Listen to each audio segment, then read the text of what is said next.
Hello and welcome to The Green Machine, your Irish football news and nostalgia, where you, the fans, get to have your say. But not tonight, Martin. I leave you for 2 weeks. We invite Irish Football Blog on, and you and David, just the pure professionalism. We have to redo this episode. I mean, will we blame David completely, or will we blame Bill? We'll blame both of them. They're both responsible for this. But yeah, no, it's good to catch up with you, Nick. I know you've been busy in a way back in the homeland. So I got deported. Yeah, but I'm back now. I'm back now. There was no there was no protest in East Wall when I returned, so that's always promising, I think. But yeah, I mean, as I said, I leave you. We invite a guest on. We didn't like. Dave wanted an interpreter for Bill, didn't he? Because he can't understand the Cork accent. I mean, I was going to suggest Manuela, but I'd be afraid that Dave would ask for her number or kind of stalk her a bit. So, like, do a Jim Beglin on it. So look, it's good I'm back, isn't it? Things are back to normal. Filling in his anchor, which always adds a bit of a professional touch compared to Mr. Dunn. Yep, definitely. Yeah, he's a busy week ahead of him, doesn't he? He certainly does. Yeah. Read into that what you want, folks. Read into that what you want. So, busy show today. So, on the show tonight, we'll bring you all the Irish action from the weekend as Seamus Coleman hits an absolute screamer for Everton and the League of Ireland gets underway. Many of our Irish players, as they're reaching the business end of the season, we're going to discuss the worrying amount of them in relegation scraps in the Premier League and the Championship. Onto women's football, Aoife Mannion and Marissa Sheva join up with the Ireland women's team for a game against closed doors ahead of the friendly against China. And we bring you some more latest and breaking news. So let's get into it, Martin. Are you excited? Yeah, very excited. Good week for Irish football, I think. Absolutely. So just anyone who managed to tune into the stream last night, I don't know who won the fight, Martin. I was mid-air coming home from Lisbon, but did Bill knock Dave out, or was it the other way around? The Irish Football Blog, Lansdowne Road, WWE face-off? I think the mutual love of Irish football came through, and it was a valiant score draw. I'm surprised he didn't ask Bill out on a date. Actually, he's kind of on a roll. Bill, if you're listening, and if just flag it with us if he's coming on to you or whatever. But look, it's all in the name of love, isn't it? And again, thanks, Bill, for coming on. And as Dave, I think, mentioned briefly, he said it was great to show him some professionalism, wasn't it? Great to show him what a professional show looks like. But fair play to Bill, and a big shout out to the Irish Football Blog lads. So, right, Martin, our boys in green. So we backdated this a little bit nearly a week ago, going back to Valentine's night, really, wasn't it? Because a lot of things have been forgotten between now and then. Because there were quite a lot of Irish goals midweek, wasn't there? And not that much of the weekend. So it's important that we bring them all to you. So going back to last Tuesday, just to go through the stats from the Championship. So Callum Robinson getting a goal for Cardiff City in their 2-0 win over Birmingham City. And Michael Obafemi scoring his first goal for Burnley in their 1-1 draw with Watford. Conor Coventry, an assist for Rotherham United. They lost to Reading 2-1. Conor Hourihane, who we're going to elaborate on in a couple of minutes, he got a goal for Derby County in their 1-1 draw with Mark Kennedy's Lincoln City. And Luke O'Connell with a fantastic goal for Barnsley in their 3-1 win over Port Vale. So the following night, I suppose the morning after Valentine's night, wherever we all were, Troy Parrott, a thumping penalty, his first goal since returning from injury for Preston North End. They drew 1-1 with Luton Town. Jay Malumbi, scrappy header, but they all count, scoring for West Brom in their 1-1 draw with Blackburn Rovers. And Will Smallbow, an assist for Stoke City in their 3-0 win over Huddersfield Town. Cousin William for Martin. Yep. The only way to address him now. Now, moving on to the weekend. So a little bit quieter, but still a few things to report. Seamus Coleman, did he mean it, Martin? The goal for Everton, 1-0 win over Leeds United. Yeah, he did mean this completely. Yeah, he's actually done something quite similar, I think, before. And it is this angle that he does like to attack from and get into that position. And it's a dangerous ball across, isn't it? So it's Gael background, isn't it? Because those angles, like trying to hit those tight angles in Gaelic football, probably stood him all those years later. Yeah, I think he did mean that. He said he meant it, didn't he? So we'll take his word for it. Yeah. And if you disagree, fuck you. So Gavin Bazunu, a clean sheet for Southampton. They beat Chelsea 1-0. He's been linked with Chelsea, Martin, hasn't he? Not by any credible sources, including ourselves. But I know you mentioned on the stream, which we've burnt, which we've destroyed. You did mention that if Southampton go down, you reckon someone might come in from? Yeah, I think so. I think it wouldn't be the worst thing in the world for him to be relegated. I think we're going to come on and talk about the relegation, the battles that some of our players are in. And I think he's just got the reputation and he's young enough to kind of survive that being on his CV. I think he's been under an awful lot of pressure at Southampton. That's why they're down the bottom. He's been tested an awful lot. A lot of things he can't do. He's not been massively impressive in some games. He has been responsible for some goals and a bit poor at times, but I think the reputation, his age is definitely on his side. And yeah, I wouldn't be surprised. A lot of top clubs are going to be looking for goalkeepers too soon. Man United as well. Spurs is a big one. Exactly, yeah. And I think if he will be attractive, and for a top flight club to come in for, or David. Yeah, exactly. But I think he will be on the radar of many clubs. I mean, the only thing that concerns me is the kind of situation with Man City. I think they will have a buyback clause on it. So will they want to see him going off to another team? But it's a difficult. I think it's a little bit different with goalkeepers on the buyback clause because it's one position that they can play, and if they're well stocked in that department as a club, you might put it in just to kind of safeguard yourselves. But I think he could be on the move if they do to go down. Yeah, interesting to see. And 21 today, so happy birthday to Gavin. We know you're not listening, but happy birthday regardless. Moving on to the SPL, Aidan McGeady, nearly 37, Martin, and assists for Hibernian in their 2-0 win over Kilmarnock. And then into the championship, Ryan Manning, an assist for Swansea City. They beat Mick McCarthy's Blackpool 2-1. So Mick struggling a little bit, but the very best of luck to him. I know he's fighting the good fight with Blackpool. Right, so into the championship, we seem to be reporting Derby County goals by Irishmen every weekend. So Dave McGoldrick, another goal for Derby. They beat Charlton 2-0. Aaron Cashin scoring the second goal, and Conor Harahan assisting that goal for Aaron Cashin. Now, looking at his goal contributions, Martin, now, look, it's League One.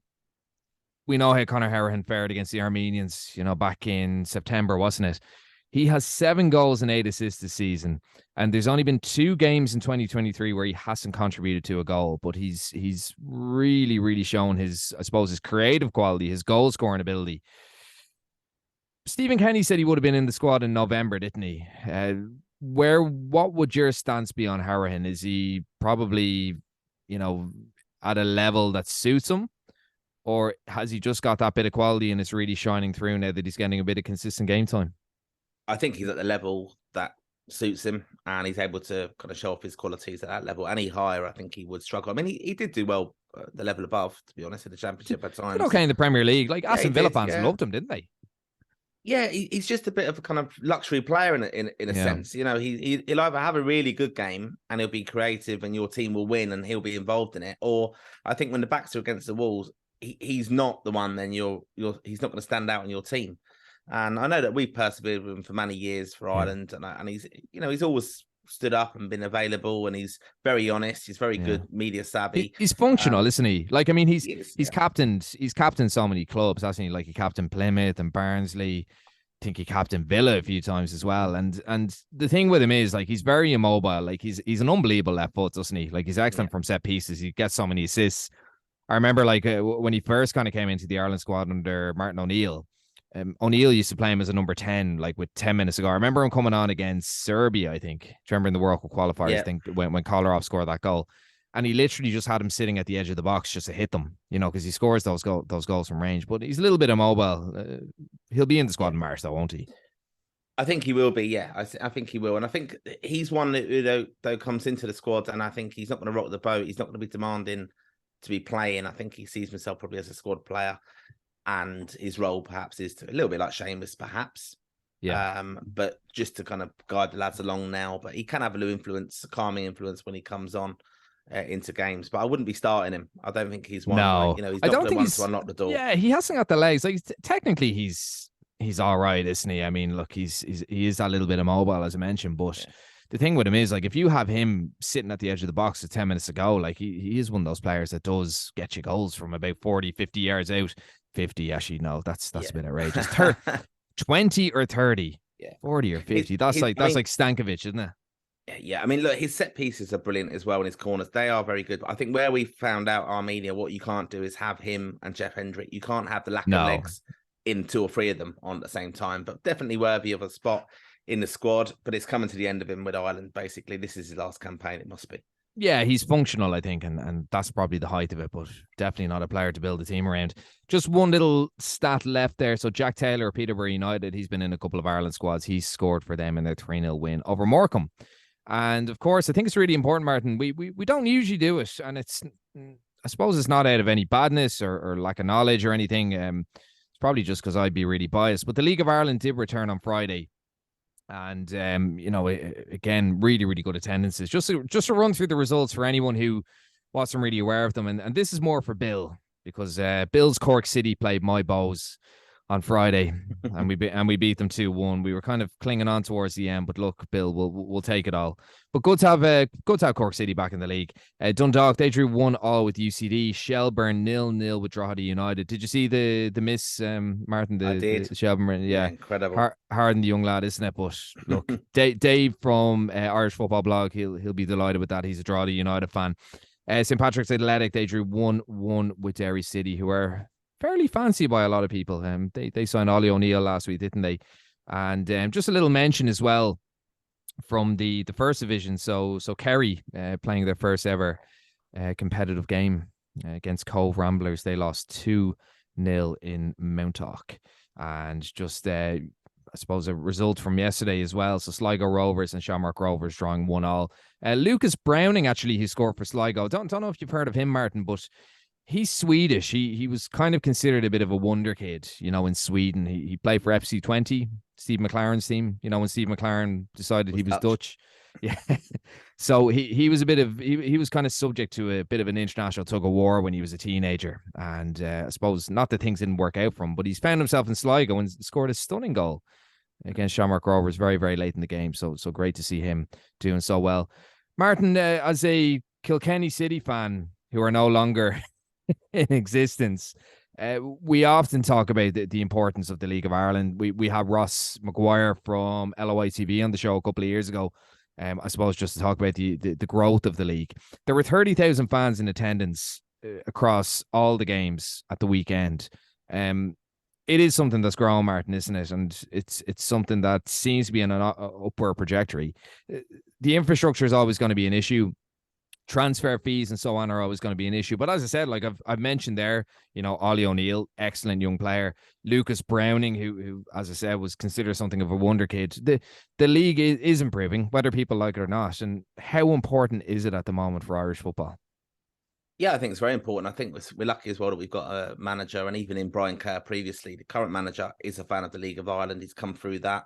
We've got a lot of good coaches as well who've worked in it. We spoke to Mark Ross recently at Wexford FC, our head of academy there. So we're learning an awful lot about it from that kind of angle and what way they're trying to get more professional. The fact of the matter is it's going to be very difficult for the league to be very, very successful because so many fans do follow teams who are successful in England. That's it.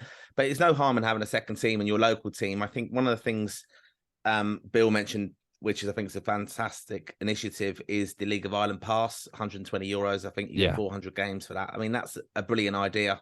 And I think everyone's just got to be a bit patient with it.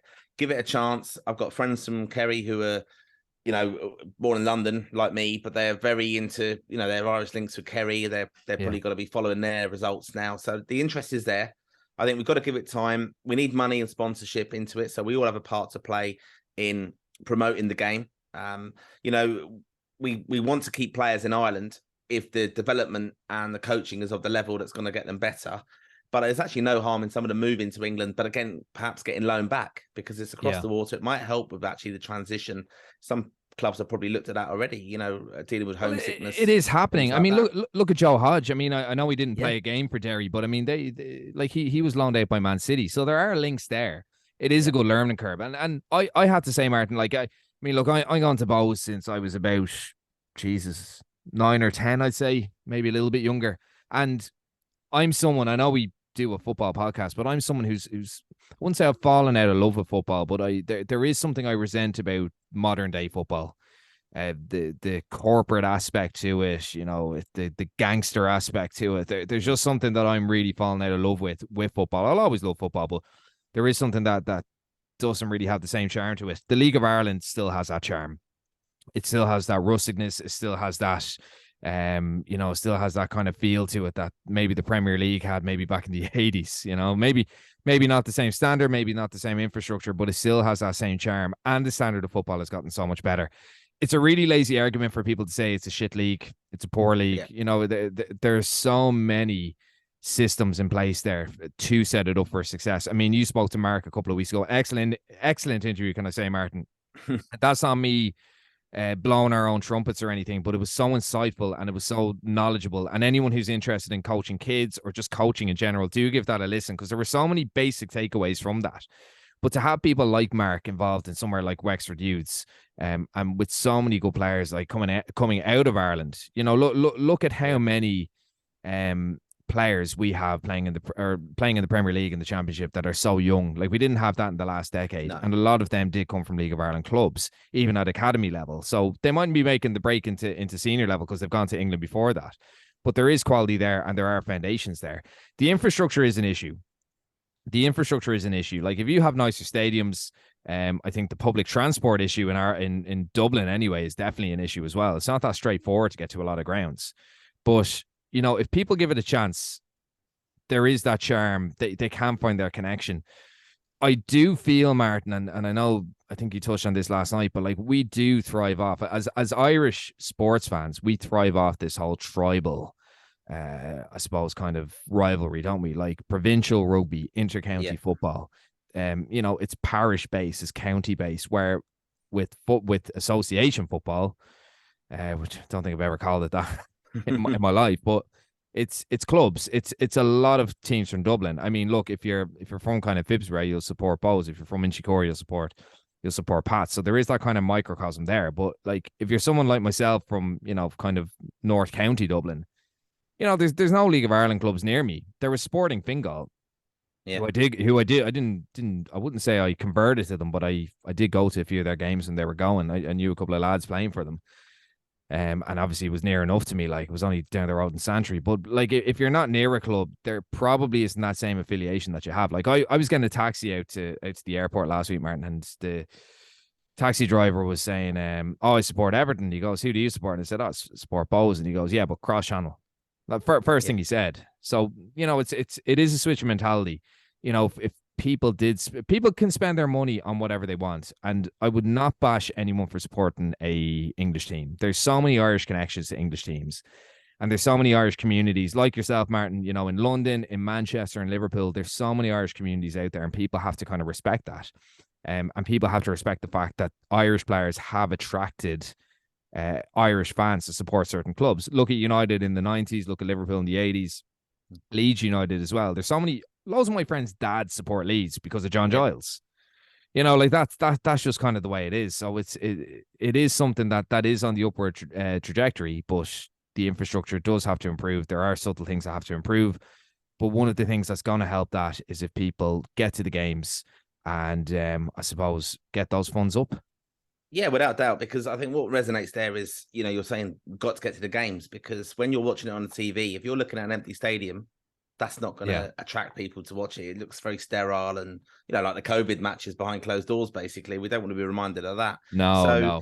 And even the FAI, I think I mentioned it on the stream last night, they're not actually concerned about Jonathan Hill's actually been quoted saying, I'm not really worried about the lack of sponsor yet. What they wanted to do is make go into an Ireland game an essential part of people who are supporting the teams. Kind of they need to go. They want footfall through the gates because they know the team will thrive off that. But also that brings money into the association. A sponsor will be a certain amount of money, of course, but we don't want to be playing out matches in a half full of either. That all lands down road. So that's what we need to get everyone to buy into it. And that's what they're going to have to do with the League of Ireland. So I think it's attractively priced as well.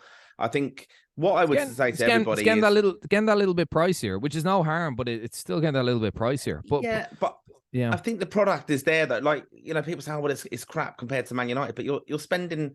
They're not watching it though either. Yeah, but you're spending a fortune going to stuff. Like, look, I can speak from kind of testimony here. Went to Barcelona last week, went to watch Man United, brought the kids and stuff. Brilliant experience, but I wouldn't be able to do that every week. And I know that many fans do it every week. home and away with their clubs, which is fair play to them. But I think what I actually went to in the same week as I went to Barcelona, I went and seen Enfield Town play. They're at, fifth to sixth, non-league football in England. Who we sponsor, by the way. Oh, yeah, we do sponsor our under 11s, of course. Yeah. But I went and watched them. Really exciting. An overhead kick was scored in the game. I went down to 10 men, had to come back and get a draw, Enfield fighting to go get promotion. But for £7 or tenner in today, really exciting. The kids are up close, meeting the players afterwards. You're seeing lads who are, going to work and doing an honest day's living the next day. They're playing for fun, and there's the innocence of football watching non-league and even the League of Ireland to some extent. But you're still watching lads, like some of them might have come from academies. I used to, exactly. my uncle now, he lives in Norwich now, but he was living in a place called Langford up in Bedfordshire, and he was about 20 minutes away from Stevenage. And this is when Stevenage were in the conference back in kind of the early noughties or whatever. And he used to bring me to them whenever I was over, and I loved it. Really loved it. But I think what people need to realize as well, as I said, the academy system in Ireland has gotten so good. It's very lazy to bash grassroots football in Ireland. Yeah. It has a long way to go. But look how many players we've developed. Look how many players have come from grassroots football in Ireland and are playing. Look at Evan Ferguson. Look at Gavin Bazunu. Look at Mark Travers, just to name a few. They all came from grassroots football in Ireland in the last decade or so. So League of Ireland is kind of a translation of that, and you are seeing future Ireland internationals, and I think people need to keep that in mind. Like I was at I was at Bows against UCD about 3 or 4 years ago with Breen, and Liam Scales was playing for UCD, and James Talbot was playing for Bows, and Andy Lyons was playing for Bows as well. And within, I think, 6 months or even less, Scales and Talbot were both in the Ireland squad. Scales had gone off to Rovers, and he got drafted into the squad. Eventually went to Celtic, and Talbot was drafted in as the third choice. So it just shows, it's people say it's crap, but it is a lazy argument. But look, it's something that we're going to keep an eye on. I know we probably don't pay it too much due attention. It's probably because I'd be way too biased, as will Breen. and David's a Pats fan, and you support Kilkenny, Martin. They don't even exist anymore. But no, look, it is something that we'll keep an eye on. It is is something we'd love to get a bit of input from the fans. So, but just to give a little plug, LOI TV or LOI Fan TV now, and Pelcast, our Irish football blog, they do excellent stuff on the League of Ireland. So do check them out, and give them a follow, give them a subscription or whatever all that cheesy good shit is. Just do that if you're up for your League of Ireland stuff. And of course, we'll try and give it as much due attention as we can without being too biased towards Bows. So I suppose, Martin, we're going to move on to our next little segment, our discussion of the week, to add on to that kind of League of Ireland discussion. So relegation battles. We're coming into the tail end of the season, aren't we? With the kind of business end, and the kind of relegation scraps are taking hold. The promotion scraps are taking hold. The good news is we do have a few lads who are kind of in the frame for promotion in the championship. I mean, Josh Cullen, Michael Obafemi with Burnley, Darrell Lenihan's, doing really, really well with Michael Carrick's Middlesbrough, isn't he? But unfortunately, there's a huge amount of lads in relegation trouble in the Premier League and in the Championship. So I'm just going to go through it. So in the Premier League, you've Wolves, Everton, Bournemouth, Southampton. That's the bottom few. And within that, you have James Collins, Joe Hodge, Seamus Coleman, Mark Travers, Darren Randolph. Not that he's playing or anything. And Gavin Bazunu.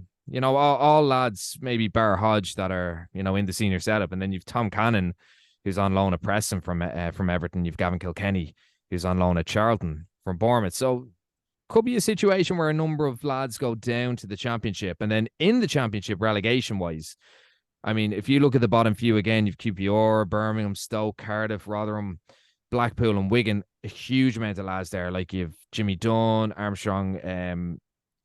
Sinclair Armstrong, you've Olamide Shadipu, Scott Hogan, Cousin William, another pal of yours, Callum O'Dowda, Callum Robinson, Mark McGuinness, Chidozie Ogbene, Georgie Kelly, Connor Coventry. If you look at Blackpool as well, Mick McCarthy, I mean, he's only there till the end of the season, I suppose. CJ Hamilton, Andy Lyons, James McLean, Will Keane, Jesus, Anthony Scully, Jamie McGrath. There's a lot of guys in threat of going down to League One, Martin, isn't there? It's a bit worrying. There is, yeah. The worrying thing is the Championship down to League One, because it might, it really might impact. Some of these lads might disappear completely down to that level and struggle, I think, to get back up, or move to another club, perhaps in the Championship as well.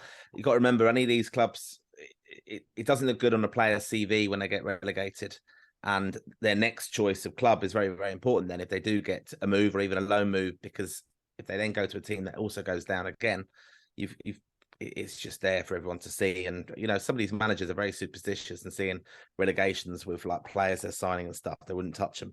But it's a very, I think the Championship, as I said, we're going to have some players who are going to go down, basically, and we don't want some of our better ones going down there. Although, saying that, perhaps that will prompt them to get moves back out of the Championship, because they will be picked. They'll be cannon fodder, basically. Didn't happen for Jason Knight, though, did it? No, it didn't, and that was a strange one, wasn't it? I mean, we've been probably guilty of kind of overplaying and overhyping him after some great performances, as we tend to do as Irish fans. When a player comes away for an international break and has a really good, camp with us, Callum Robinson's another one of those, an example. When he goes back to his club and flatters to deceive, basically, we've been guilty of overhyping him, and then all of a sudden he's made a move again. So, Jason Knight, we were all saying, oh, he's so good, he's definitely got to get snapped up, and he hasn't. We don't know all their ins and outs of contracts, of course, but some of them are very, very loyal. I think we've been saying how Wigan have been doing so well. James McLean is standing out as their best player often. Yeah. He's having a very good season, but let's be honest, they're at the lower end of the Championship. They're at that level, aren't they? They're at the, he's their best player. Yeah. But they're in danger of going down, and he's coming to the end of his career. That's why they're not fantastic.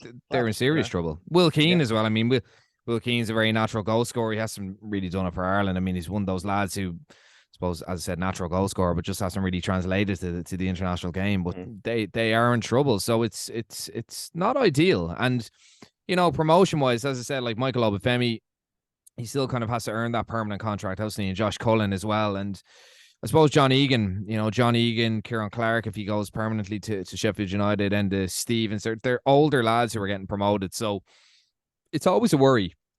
It's always a worry. And Nathan Collins would be a worrying one, wouldn't it? Because he's kind of dropped out of the Wolves team. And if they go down, it's another relegation, isn't it? He's already got a relegation on the CV. So that would be a little bit concerning, wouldn't it? It would be, but I think, again, you would hope some of these clever players and their agents were quite clever. And I know it doesn't endear you to your club, but if you get a relegation clause into your contract, like, he's big money. He is, and he'll get, surely if they go down, surely top clubs are going to look at him and think he's worth buying for. Well, he nearly went to a top 4 club, didn't he? Or a top 5, exactly. Or what is it now, Martin? It's probably the top 7, I'd say. Everyone's clinging on for dear life. So, he'll definitely be on the radar. He's one of these lads you just see going to the very top. So hopefully he gets back in the Wolves team. And if they don't go down, hopefully he's getting more Premier League football. So moving on from that, Martin, it's a couple of months since our interview with Vera Pauw, when we accidentally leaked Aoife Mannion's international switch. Probably one of our prouder moments, wasn't it, Martin? One of our prouder moments. And I would urge everyone to go back and listen to that. And when you ask the question to Vera, and then she goes, shh, listen for the shh, because she didn't really want everyone knowing. No, but for us. Sure, we told everyone anyway, didn't we? Yeah. That's going to get us all the interview with players now, isn't it? I say we're very popular with the FAI. So Aoife Mannion, just anyone who's not aware of Aoife Mannion, Manchester United right back, was called up to several senior England teams under Phil Neville, but she never actually got on the pitch. So both her parents are Irish, spent her Christmas in Ireland, according to Vera, and she received her first international call up. Ireland are playing China in a friendly on Wednesday. She's 27, so, a little bit at the latter stages, but a real genuine link to Ireland. I mean, she played Gaelic football with Jack Grealish, actually. Back in the day. She's from Birmingham originally. And Marissa Shiva, she's a US-based striker. She's based in Washington. She's also been drafted into the squad for that friendly against China. So a lot of recruitment, Martin. Is this something you'd like to see? Because there were a couple of people on Twitter just kind of observing it when the two girls were called up, and they were kind of saying, well, why can't we bring the girls who got us there? I mean, it's probably a little bit deeper than that, isn't it? You have to bring your best available squad to a World Cup, don't you? Yeah, I think we spoke about this after the wonderful, qualification that we managed in Hampden. Seems an age ago now, but we're looking forward to the World Cup. Really, really am. The focus is there. It was always going to be a challenge for Vera Pauw, though. You want to reward players who have served their time with Ireland. We've got to our first tournament with them. We want to be successful. We want to have an impact at it. Again, how do you manage that with the balance of loyalty to players who've done their years of service with the new generation coming through? I'm sure that Vera Pauw going there and says she wants to shock the world or whatever it was. That's a brilliant idea. But the next qualification campaign is really, really important. We need to qualify again. We have to hit them. We have to have a really successful World Cup. But you've also got to be thinking the age of our squad now. There's 3 or 4 of them who this will be I would think the final farewell. Yeah, so I know the Irish team did play against Germany in a behind the closed doors friendly a few days ago, actually. What's interesting about that is the score hasn't been well documented. You can't find it anywhere as far as I've had a look. So I'll put an appeal out now on behalf of the Green Machine. Do you know the score of the behind closed door game between the Irish women and Germany? The FAI women's account has been very quiet on it, just saying that they had a good run out. The German FA's Twitter account is actually quite good, a few little clips, but doesn't show any goals. But what was quite funny is I had to actually look at this up on Google Translate. There's a really good account. Has Katie McCabe been booked yet or got a yellow card yet? I think it is. Or broken a leg, broken someone's leg. Something like that, yeah. And that was actually a response to the German, in German. I thought it was quite ingenious to ask the German FA, has Katie McCabe been booked yet? So that was quite funny. But yeah, they've also announced they've got another game lined up, I think, as well as it was Zambia. I think they're playing. So, it's all rolling towards the World Cup. It's going to be exciting, whether people like it or not, or are fans of the women's game. And like we said about the League of Ireland and non-league football, I think you've got to give things a chance. I think it's just very well documented now. You can see the level of improvement in the women's game is there. We've had the Lionesses do fantastically well. Where I live, we've, big support of that in England. The Irish team now have qualified for our first World Cup. We should get behind them. It's going to give a lift to the whole country and have people wanting to play football, youth playing football. So it's going to improve facilities, level of coaching, money will come in, sponsors will come in. It's going to be the benefit for all, I think. Absolutely. And just to mention as well, and again, shout out to Bill. And Bill, sorry that this didn't get fully published with you on it, but Deborah Ann Delaharp, this was flagged by Bill himself. So an Australian-born defender. She was called up to the Ireland squad as well. She represented Australia up to under 23 levels. So she is going to be part of those World Cup plans. So yes, the best of luck to the girls in green and the best of luck to the new call-ups, particularly Aoife Mannion, who we can take a little bit of responsibility for, maybe. We maybe push that over the line just a little bit. So Martin, before we wrap it up, a little bit of news, I suppose, on the fan representative side. Would you like to share the news about Gary Spain's appointment as the fan liaison officer? Yeah, I think this was quite a good appointment. Gary Spain, friend of the podcast in a way, I suppose, and well known to a lot of Irish football fans. He's been appointed as our first ever national team supporters liaison officer. I think this is a really good move by the FAI. We've got this strategy in place as a new corporation, new business, as it is. Let's be honest, the association is a business, horrendously run for many, many years. Not enough money coming in. Well, money coming in, but not being spent the right way. This is the role of Gary, is going to be the link between the association and the fans. So although we have a confederation of supporters club, I'm sure that many of those supporters clubs within that umbrella organization will be liaising with Gary, and many of them are friends of him already. We have relationships with him, for example. So he will hopefully be giving our voice to the FAI. On all things that are going to be very important to Irish fans, obviously. So, Gary's got the credentials and he's got the credibility, I think, to do a very good job in the role.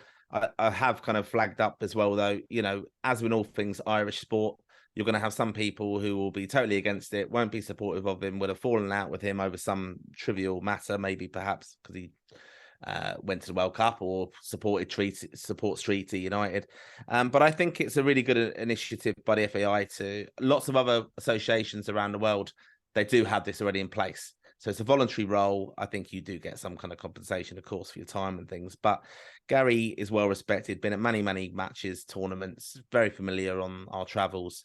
I think he'll do a good job with it. And they're also trying to replicate that and bring in someone in to do it for the women's game as well. So it's something the FAI are looking to do to obviously bring themselves up as a modern organisation. And I think it's to be applauded, really. Absolutely. And I mean, any fan representation is certainly very valued, and no better man than Gary. Before we wrap it up, Martin, just a couple of things to mention, I suppose. So we are running our all-time Ireland 11 polls. I suppose the third week of every month, we put that out to see, I suppose, what the best for every position is. So as we know, in January, Shay Given was named as the best ever Irish goalkeeper, and we moved on to the right backs yesterday. Just over 2,500 votes, Martin, and Seamus Coleman is actually running away with it. A couple of people having a go at us because we haven't got Dennis Irwin in the category, but we did put a vote out, Martin, didn't we? We did put a vote out to say what position did we put him in, and everyone said put him in left back. But Seamus running away with it. There's another week on that poll, so do go on to our Twitter account and do vote in that poll for your favourite right back. So Seamus Coleman currently running away with the vote, which wouldn't have been my vote now, Martin. It wouldn't have been my vote, but look, it's one to keep an eye on. And the winner of that poll, so the next position in the all-time Ireland 11 for right back, will be announced on our live stream on Sunday night. Before we wrap it up, just a couple of little shout-outs. The first one is Irish Football Blog. So Bill, of course, was on last night. Sadly, the episode wasn't audible because of the very professional David Dunn. So that's why we're re-recording a non-live show tonight. So a big shout-out to Bill and all the lads at Irish Football Blog, and, of course, Irish player tracker as well. So Conor McAvoy and Bill as well, who look after the player tracker, the best player tracker on Twitter, despite that being an unpopular opinion amongst certain circles. And a little shout out before we go as well. So Forgotten Clubs. So do follow Forgotten Clubs on Twitter at Forgotten Clubs. They're starting their own podcast on Sunday. Hopefully not at the same time as ours, Martin. I'm only joking. No, you work away Forgotten Football Club. So they're an excellent Twitter page. Basically, they cover just clubs that don't exist anymore. I mentioned Sporting Fingal earlier, didn't I? So they do mention clubs that don't exist anymore. A lot of quirky and obscure facts, something that I love anyway. So they are starting a new podcast on Sunday. So subscribe to their Twitter channel or Twitter page, and do subscribe, I suppose, wherever their podcasts are going to be posted, probably on Spotify and Apple and so on. So just keep an eye on that page.